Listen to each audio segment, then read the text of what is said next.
Hello, everyone, and happy May Day. My name is Guillermo Perez. I am a labor educator with the USW Education and Membership Development Department. I want to welcome all of you to the first in a series of discussions that the Education Department will be holding over the coming weeks concerning issues impacting our members and the labor movement generally. For this session, in observance of May Day, we'll be talking with two leading labor advocates for immigrant rights. But before we do, we should note that this year's May Day is unlike any in recent memory.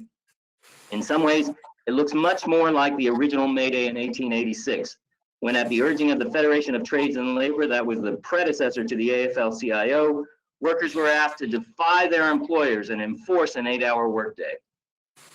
Today, we're witnessing thousands of unorganized workers in a variety of sectors withholding their labor to demand respect for the essential work they do. Respect in the form of providing a living wage, paid sick leave, health insurance, and a safe workplace, as well as a voice in the decisions that shape their working lives, by which I mean a union. And just as immigrants figured centrally in the 8-hour movement of the 19th century, today, 100+ years later, a new generation of immigrants is demanding respect for the essential contribution they make to this economy. As one of them, a Honduran immigrant in New Orleans, an activist with Familias Unidas en Acción, recently put it, not being able to feed our families, not having access to medical attention, having to live in fear of being separated from our loved ones. These are all things that our immigrant community is suffering in this moment of crisis. This fuels my fire to keep fighting because no one will save us. We have to save ourselves. Two national AFL-CIO constituency groups have dedicated their labor activism to this struggle for immigrant rights: the Labor Council for Latin American Advancement and the Asian Pacific American Labor Alliance. And we're fortunate to have two national leaders from both organizations with us on this May Day. Yanira Merino is the president of the Labor Council for Latin American Advancement. Alvina Ye is the executive director of the Asian Pacific American Labor Alliance. Welcome and happy May Day to both of you. Yanira, I'm going to start with you. That quote that I read in my introduction came from a report that the National LACLA recently issued titled "The Impact of COVID-19 on Latinos in the U.S." The report had many interesting and frankly disturbing facts about the conditions for Latino working families in the U.S. But I think the most compelling parts of the report were the portraits of several Latino workers, including two undocumented workers. We heard a quote from one of them. This is another quote I want to share before I ask my first question for you. Here's the quote, and this comes from Isabel Morales. She's a farm worker in Homestead, Florida, and she's a 20-year resident of the United States. Here's what she says. I am considered an essential worker, but because I don't have papers, if I get sick, I have nowhere to go because I don't have health insurance. If I get laid off, I have no access to resources from the government. I pay my taxes, I risk my life and that of my children to keep everyone fed. And what help do we get? My question to you, Yanira, is how common is Isabel's situation among undocumented workers here in the United States? Hola, Guillermo. Thank you for having LACLA with you today. It's such an important issue to discuss in this May 1st. Isabel's story is very common. It is an open secret that the vast majority of those harvest this country's food are undocumented immigrants. Most of them are from Mexico. Many of them have been in this country, as you said it, for decades. They are often parents of US-born children, and they have been living under the threat of deportation in the conditions that Isabel described. And this is true not only for farm workers, but for many other workers in other industry. Restaurant workers, home health care providers, daycare, to mention a few. The irony of Isabel's story is that because this pandemic, she is now deemed essential by the federal government. Some workers have even received a letter from the Department of Homeland Security that tells them they're essential. that they must keep working because their labor is crucial to keep our food supply moving forward. Thus, providing others with the opportunity to stay safe at home during this health industry crisis. But that letter will not help any of them from being deported. In the event that they is stopped by ICE officers on their way to work or from work, back to their families. What is amazing is that ICE is also housed in the Homeland Security Department that are deeming them essential. For farm workers and many other workers, is a risk, very high risk. They do not have sick days. So if they get sick, they don't get paid. They don't have health insurance. And they know this. And they go to work because although they're afraid of getting the virus, they also need to make a living. They also know that they were left out of the 2 trillion pandemic aid packages by Congress because they are undocumented. They do not have the support network that many of us have. They are essential workers. They keep on working even after they know they put their lives in danger and that of their families. They are not included in the package aid that is being discussed and passed in Washington, D.C. And they can be deported at any time. Guillermo, if this is not injustice, I don't know what it is. Thank you, Yanita. Alvina, May is the start of Asian Pacific Heritage Month, and I understand Apala will be producing a series of video portraits of API workers doing essential work during this pandemic. Before you show us a clip from one of these video portraits, though, I wanted to ask you about news reports that incidents of harassment and hate crimes against Asian Americans have risen during this pandemic. Can you tell us about what's going on and what Apala and its members are doing about this? Yes, thank you for the question, and thanks for having Apala on your program. I mean, you know, much of what Yanira said is spot on, and I want to acknowledge that. You know, this pandemic has really underscored the impacts to many communities that were already vulnerable, some definitely much more than others. You know, and for some of our frontline workers, they are risking their personal health, their personal safety, and having to go into their jobs day to day in order to provide and to keep our country healthy. And the double impact to our workers is that they are facing discrimination and xenophobia.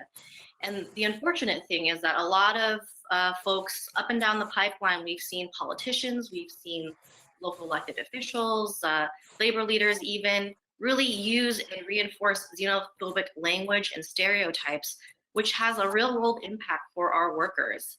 You know, in times of crisis, we've seen historically, it's very easy to try to find a common enemy and someone to sort of place the blame on, you know, and it's no different this time.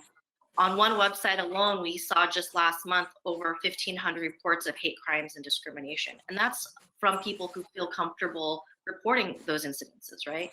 And some of them are really horrific. There was a family in Texas that was, the children were approached and stabbed because the person who attacked them was worried about getting coronavirus. So the impacts to our community are very, very real. And unfortunately, the xenophobia, the sort of like bashing of China doesn't really provide any solutions for our country, isn't helping us get healthier any faster, isn't helping our economy in any way.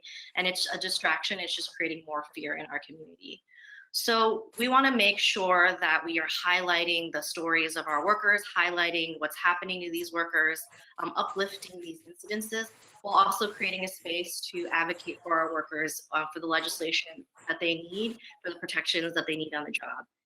And we'll show some of that video shortly in a second. But, you know, I don't want to talk about Asian American racism, anti-Asian American racism in a vacuum, because we know, again, that this pandemic has really underscored the impacts of systemic racism to all communities.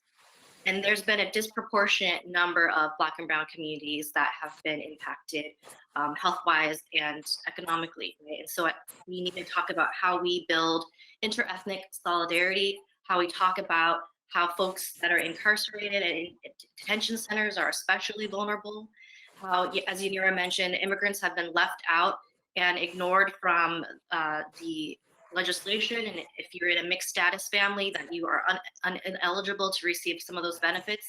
You know, sort of the injustices pile on and on and on. And I think the way that we combat that is that we have a conversation as constituency groups, as siblings in this movement, to talk about how we can build interethnic solidarity and collectively lift up the issues that are impacting us.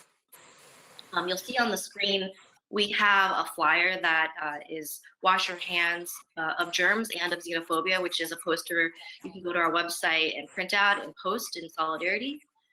The other thing is we are launching for Asian Pacific American Heritage Month a campaign called AAPIs, or hashtag essential not expendable. We've highlighted different profiles of workers that are doing the essential work that are impacted by this COVID-19 crisis. And we're really excited about sharing their stories. One last thing I'll mention before we cut to the video is that we do recognize that today is May Day. We're excited to celebrate that. And Guillermo, as you mentioned, it is sort of it does have a sombering, especially sombering tone today. And I also want to recognize that a lot of gig workers, Amazon workers, Target workers, Instacart are striking today. And we want to just note that we want to stand in solidarity with those workers. So Absolutely.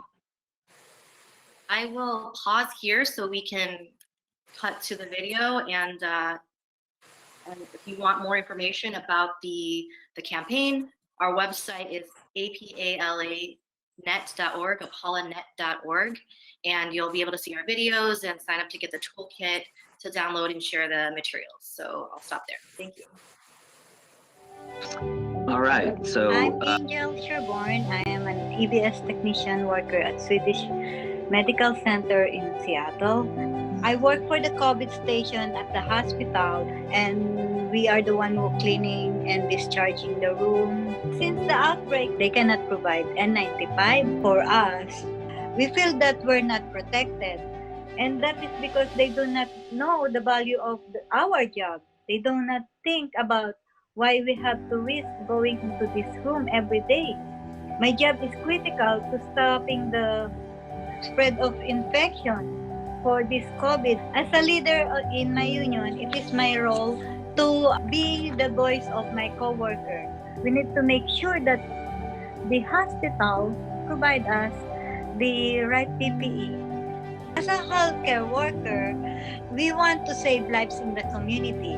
We're going to get through this moment. It will take all of us to get through this together. Let's work collectively for a better future for our families and for our community. I am an AAPI worker, and my work is essential. I am not expendable.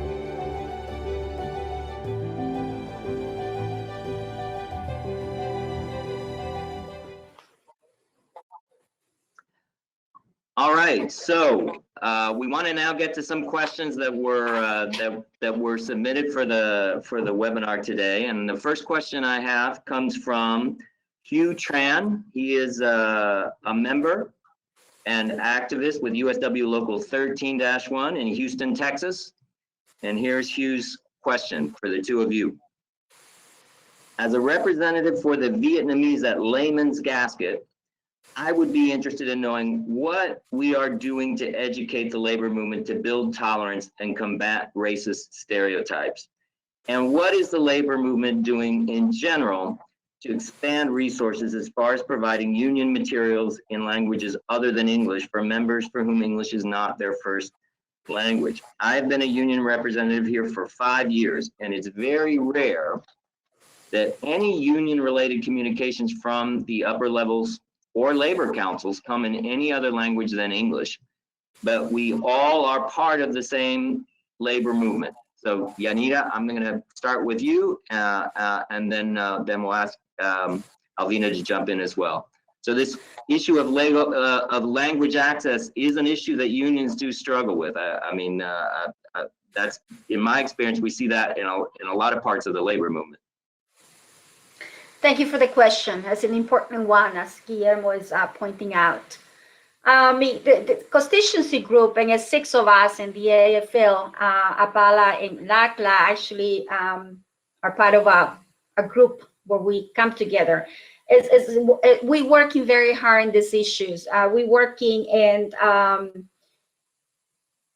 unions with the AFL, with Change to Win, and other independent unions, actually, to tell you the truth, to help them figure out these issues. The urgency that is, what is it that we have to do in order to actually represent those members that we're looking to organize, and the issue language keep coming all the time. I mean, I can tell you for LACLA, we do support some of the unions that come to us and ask us for documentation in Spanish. We do try, and we're working very hard to try to translate a lot of documents during this pandemic, but even before, everything that reflects, it speaks about the rights of workers. And we also trying to provide a translation for members, especially non-union workers that are having or beginning conversation with unions. But we also stress to leaders the importance that it is to put the resources to for issues like this one and others that are necessary. Translating union meetings, for example, it is important because that brings participation of immigrant workers and members to our union meetings. So it's not easy, but we also trying to work with other community groups in order to do the same thing, because I think it's not only limited to unions. But staying with that, yes, it's a tough conversation, but I have also see positive in some unions. There are some unions that, for example, have translating their constitutions and their contract, including language that it says that their regular business of representation and grievances can be done, in this case, in Spanish. And I think that little by little, we're taking good steps to towards the right direction. Not easy, but we're doing it. And I think some leaders and within the AFL, Change to Win, and other unions are taking those steps. Never easy to make them, never easy to find the resources to help working people, but I think we're moving forward. I want to give credit to the brother for raising the issue, because I think one key important thing is that people frankly have to demand it for the unions to really become responsive. So I'm making my pledge live to the world that I will follow up on this brother's comment to see what's going on there in Houston. Houston's a very, very diverse city.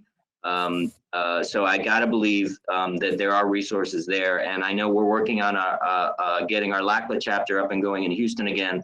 And I think that could be something. And I know APALA is doing the very same thing in the Houston area. So same question to you, Albina, and this has got to be really challenging for APALA, because you have all these languages that are kind of represented within your organization. For us, it's Spanish. For you, it's how many different possible languages are we talking about for APALA? Yeah, I mean, depending on where we are doing events, like sometimes we'll have meetings of upwards of, a dozen different languages, right? And that is incredibly expensive. Even with the video campaign that I announced, we really wanted to make sure that it was accessible for, our monolingual communities. And so we were able to get transcripts and subtitles. But, that in itself just adds on to the cost, X number of times. But, it's really important. Folks say that budget is an expression of your priorities. And so we, our board voted to make sure that we prioritize language access and that we had a budget to be able to organize, even our trainings. We have some in-language trainers that are able to do some of the role-playing scenarios in language to make sure that our monolingual organizers or people who want to become organizers are able to do so in language. Because at the end of the day, the way that we're going to win is by bringing all of our communities together. The demographics of our country are quickly changing, and in order to accommodate that, we want to make sure we're meeting communities where they are. That means hiring people that are culturally competent, hiring people that come from the communities that we want to organize, doing it in language, making your event spaces logistically and linguistically accessible to folks. Like all of that is really, really important, right? I think the other big thing is noting that we have to adopt a racial justice narrative in the work that we do and be explicit about everything we do, all the outcomes, all of our goals having a racial justice outcome. And Yanira mentioned this, a lot of this is also just tapping in the expertise of community groups, constituency groups, organizations that have deep and trusted ties with people of color, women, immigrants, and LGBTQ folks. It's important to have a pulse on the needs and concerns of our workers of all backgrounds so that the labor movement can represent all workers and continue to build strong year-round organizing campaigns. The last thing I'll say is around language access. You know, we have a slide on this as well, as the census is going on right now. You know, because of the COVID-19 crisis, the deadline to respond to the census has been extended through the summer. But right now, you can go to census2020.gov and fill out that information, because having data to say we need, you know, we've seen this population uptick, we see that these populations need materials translated, is powerful in order to present that to decision makers and demanding the resources that our community needs. And demanding that all of our materials are accessible. And also for the Asian American community, also even being able to disaggregate the data, tell a more nuanced picture that not all Asian American communities are doing well. There is a wide swath of folks in our community, and we have very nuanced needs, and we shouldn't just be painted with one, you know, brush. And I go ahead, Yanira. I just want to say something, Guillermo, because you mentioned the many languages. Let's not forget that when it comes to Latinos, we have people that comes from other Latin American countries that belongs to other nations, when we really have to spend resources in trying to them. I mean, if you go to the poultry industry in the South and you find people from Guatemala and South Mexico, you really have to invest. And so that's why LACLA produced a report some years ago trying to address this issue with labor leaders, teaching them the importance that it is to bring the resources, because, and also have the representation, as Alvida was saying, hiring organizings and all that, because it is true that the labor movement will need these communities in order to survive, but it's also true that we, immigrants, need the labor movement in order to start getting better jobs and conditions in this country, so it's mutual. But taking the step is important. But I didn't want to go without saying that, yes, we also face. Yeah, I'm sorry. I multiple apologize languages. for that. So yes, it is also true. We do have, there are indigenous people who speak languages other than Spanish who are part of Latin America, and they are part of our movement. And so I apologize for that. I do want to make one note here. You know, the resources that our union has put together on COVID-19, we are translating all those resources into Spanish and other languages as needed. So any folks, if you're aware that there are communities that are being overlooked, as this brother's pointing out, with respect to having things in Vietnamese, contact the USW and we'll work on that. And this as well is going to be recorded, and we intend to make, you know, to have a translation of our discussion today too, as part of this. I want to get to another question here. Again, this is a question for the two of you. This question comes from Jesus Quiroga from USW Local 9777-08 in Chicago, Illinois. Here's what Jesus asks. He says, COVID-19 has caused devastating economic impacts, and many of our undocumented brothers and sisters have become unemployed as a result. What are LACLA and APALA doing to support our brothers and sisters in these difficult times? And I should say we had a similar question along these same lines from our sister Xochitl Covarrubias, who is with USW Local 675 in Carson, California. All the reports that we've been looking at recently, the LACLA report, the report that the AFL-CIO did in terms of the impact of the pandemic on immigrant communities, all point to the fact of these huge gaps, right?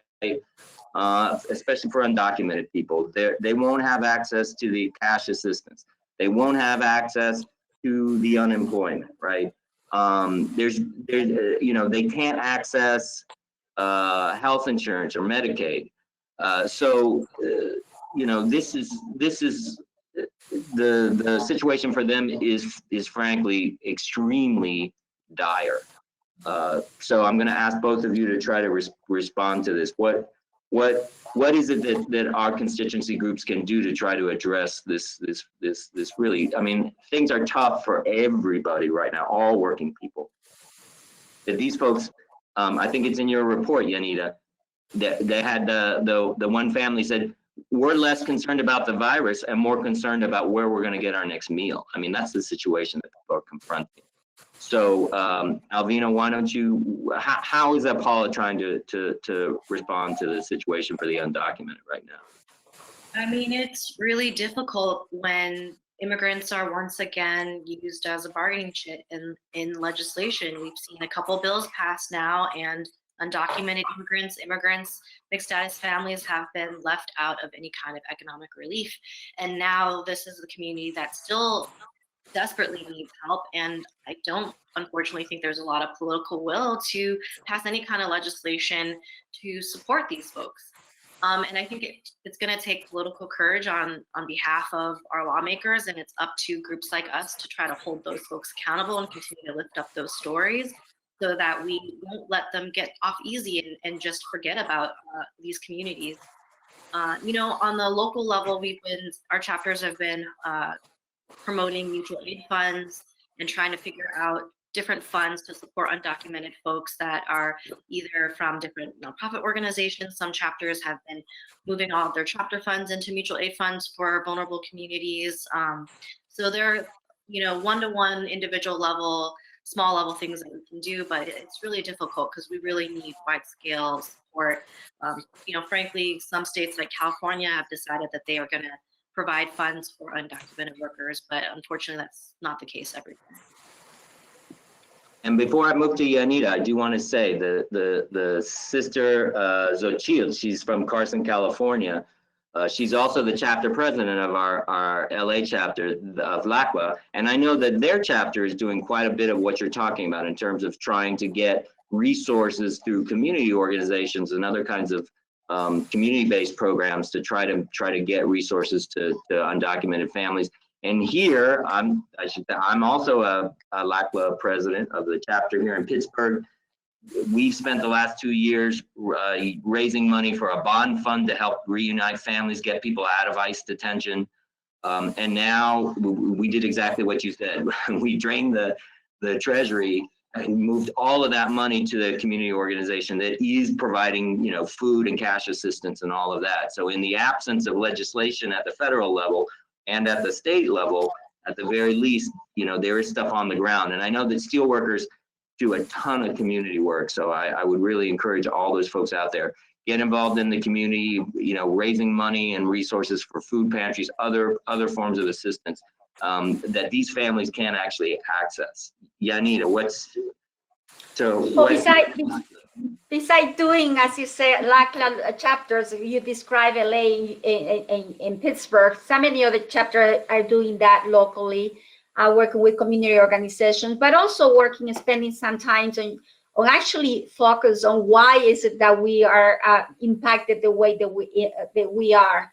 I think it's important when we talk about legislation, when we're doing that work, that we have to know where we're coming from and why we're the one dying the most, why we're the one being laid off the most and everything else, in order to understand and then guide that policy with that courage that Arbina was saying, to know it, because many of our communities do not know why. It just said we get sick. Well, you know, when more than 50% of the undocumented workforce don't have health insurance, and they have to decide between their health or being able to provide, that's a reality. So shedding light into this issue is important to know. So more opportunities to get them food, shelter, and all the basic needs, but also passing legislation that will try to address this, not only for right now, it's just a pandemic time, but what is coming, because this is a health issue, it's true crisis, but it's going to be an economical crisis that will impact, especially communities of color, even harder than anybody else. And we know already that everybody else is suffering. So just imagine that. So it's important to bring up those issues as well, focus on that in order to try to figure out moving forward how we're going to overcome them. And I want to give a shout out to our rapid response department because, as we said, while there, you know, the gaps are most dire with respect to undocumented workers, we got huge gaps. Even the emergency leave provisions that were passed left huge gaps by exempting employers with 500 more employees. I mean, so in many respects, the legislation at the federal level, we see victories there, but it's not enough. And I think we see, like with our rapid response folks, they're looking at, well, what can we do at the state level then, or what can we do at the local government level? And let's not, if we can't move things at the federal level, then we'll try to see what we can do at the state and local level. So I tell all folks who are concerned about this in the USW, plug into rapid response, follow what's happening with rapid response to see what we can do to address things at that level. So it is 10:31. We are past ending this session. I want to give my thanks to Yanira Merino of the Labor Council for Latin American Advancement and to Alvina Ye from the Asian Pacific American Labor Alliance, APALA, for joining us here on this very, very significant May Day. And I want to wish you the best. I want to say out to my brothers and sisters and siblings out there among the steelworkers. We have a saying in LACLA, en la unión está la fuerza. In unity, there is strength. And together, we will get through this, and together, we will be stronger. I really believe that. So thank you again for joining us today, and on to victory. Hasta la victoria. Take care, everyone.